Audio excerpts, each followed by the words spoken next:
High বন্ধুরা, সবাই কেমন আছেন? মণ্ডল কুকিং হাউসের পক্ষ থেকে সবাই শুভ কামনা জানিয়ে আমি আজকে একটা পাঁচমিশালি সবজি নতুনত্ব নিরামিষ রান্না আপনাদের সামনে নিয়ে এসেছি। এখানে পাঁচমিশালি সবজি আমি নিয়েছি আলু, কুমড়ো, গাঁটি কচু, ভেন্ডি আর নিয়েছি ঝিঙে। আমার বাড়িতে এটাই ছিল তাই নিলাম, আপনাদের বাড়িতে যেটাই থাকবে সেটা নেবেন। আর নিয়েছি একটু ছানা, আমাদের বাড়ির দুধ ছিল, সেই দুধটা একটু ছানা করে নিয়েছি। বড়ি নিয়েছি, একটু ডালের বড়ি, আর নিয়েছি ফোড়ন হিসেবে 5 ফোড়ন, তেজপাতা, গাছের তেজপাতা, শুকনো লঙ্কা, টমেটো, কাঁচা লঙ্কা। প্রথমে আমি কড়াটাকে ভালো করে গরম করে নেব। গরম করার পরেই তবেই কিন্তু আমি সরিষার তেলটা দেব। তেলটা গরম হয়ে গেলে এবং গরম তেলের মধ্যে দিয়ে দিতে হবে বড়িগুলো। প্রথমেই লাল লাল করে ভেজে উঠিয়ে নিতে হবে। বড়ি ভাজা খুব ভালো করে ভেজে নেওয়ার পরে ওই গরম তেলের মধ্যেই দিয়ে দিতে হবে কেটে ধুয়ে রাখা ভেন্ডিগুলো খুব ভালো করে ভেজে নিতে হবে, যাতে কাঁচা গন্ধ না থাকে। কাঁচা গন্ধ থাকলে ভেন্ডি খেতে ভালো লাগে না, তাই ভেন্ডিটা যে কোনো তরকারিতে ভেন্ডিটা ভেজে দিলেই ভালো লাগে। ভেজে উঠিয়ে নেব। তবে এই তরকারিটা একবার করে দেখবেন, দারুণ টেস্ট এটা। আপনি এটা একবার খেলে বারবার খেতে চাইবেন। আর এটা তো কোনো সহজ রান্না, এটা বাড়িতে যে কোনো সবজি দিয়েই বানাতে পারবেন। এবার ভেন্ডিগুলো ভাজা হয়ে গেলে উঠিয়ে নেব। তার মধ্যে এবারে দিয়ে দেব ফোড়ন, 5 ফোড়ন এই যে রেখেছিলাম, দেখলেন আপনারা, শুকনো লঙ্কা আর তেজপাতাটা। ফোড়নটা হয়ে গেলে এর মধ্যে ছোটো কুচি করে কাটা টমেটো আর দিয়ে দেব কাঁচা লঙ্কা। দেওয়া হয়ে গেলে এখানে একটা আমি পেস্ট তৈরি করে নেব। এদিকে তেলটা একটু কম হয়ে গেছিলো, তাই একটু আরেকটু তেল দিয়ে দিলাম। এখানে গুঁড়ো মশলা নিলাম, এখানে হলুদ গুঁড়ো, ধনে গুঁড়ো আর জিরে গুঁড়ো দিয়ে একটু জল দিয়ে এটাকে পেস্ট করে নিতে হবে। কারণ শুকনো দিলে তো অনেক সময় পুড়ে যায়, বেটে দিলে তো খুবই ভালো, কিন্তু আজকে বাটার সময় ছিল না, তাই জন্য এটা একটা পেস্ট করে নিলাম।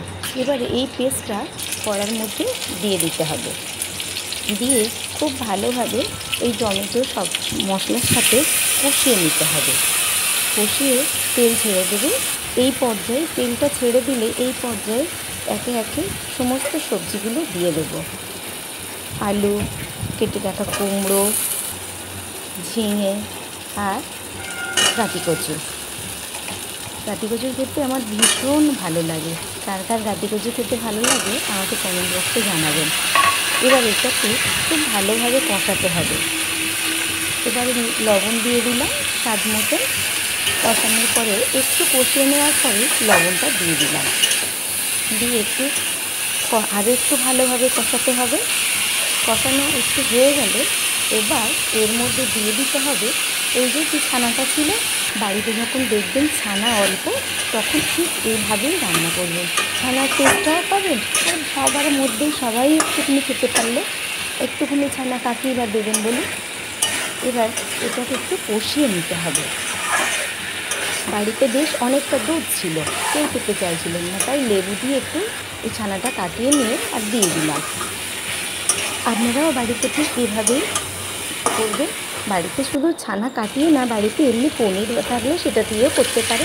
এবারে এর মধ্যে জল দিয়ে দিতে হবে, পরিমাণ মতন জল দেব। আনাজটা যাতে সিদ্ধও হয়, একটু মাখা মাখা হয়। আবার বড়ি দেবো এর মধ্যে, একটু ভেন্ডিটাও সিদ্ধ হবে, সেইরকম বুঝেই জলটা দেবে। এবার জলটা ফুটে গেলে একটা কিছু দিয়ে ঢাকা দিয়ে দেবো। মিনিট 2-3 ঢাকা দিয়ে একটু রাখবো, যাতে আনাজগুলো ভালোভাবে সিদ্ধ হয়ে যায়। সিদ্ধ হয়ে গেলে এটাকে এবার খুলতে হবে, খুলে দেখে নিয়ে দেখতে হবে আনাজগুলো সিদ্ধ হয়ে গেছে কিনা। গেলে তার ভেন্ডি ভাজাগুলো দিয়ে দিতে হবে, আর ভেজে রাখা বড়িটা দিয়ে দেবে এর মধ্যে। দিয়ে আবারও একটুখানি নেড়ে চেড়ে নিয়ে 1 মিনিটের জন্য আবারও একটু ঢাকা দিয়ে দিতে হবে, যাতে ভেন্ডিটা বা সমস্ত সবজি খুব আরও ভালোভাবে সিদ্ধ হয়ে যায়। এবার 1 মিনিট পরে দেখলাম বেশ মাখা মাখা হয়ে এসেছে, মানে যেহেতু ভাত দিয়ে খাবো তো, তাই ঝোলটা ঠিক পরিমাণে আছে। এবার এর মধ্যে একটু চিনি দিয়ে দিলাম স্বাদ মতন। নিরামিষ তরকারি একটু মিষ্টি দিতেই লাগে। আর দিলাম একটু ঘি। ব্যাস, নিরামিষ তরকারি একটু ঘি দিলে কিন্তু খুব সুন্দর এর টেস্টটা হয়। তাই একটু ঘি আর চিনি দিলাম, দেওয়ার পরেই কিন্তু এটাকে নামিয়ে নেব, আর বেশি ঝোলটাই করব না। দেখুন তরকারিটা কত সুন্দর হয়েছে। আমি যেভাবে বানিয়েছি বাড়িতে ঠিক এভাবেই বানাবেন। আমাদের বাড়িতে সবার আবদার থাকে মাঝে মধ্যেই নিরামিষ দিনেই তরকারি বানানোর জন্য। কেমন হয়েছে অবশ্যই জানাবেন।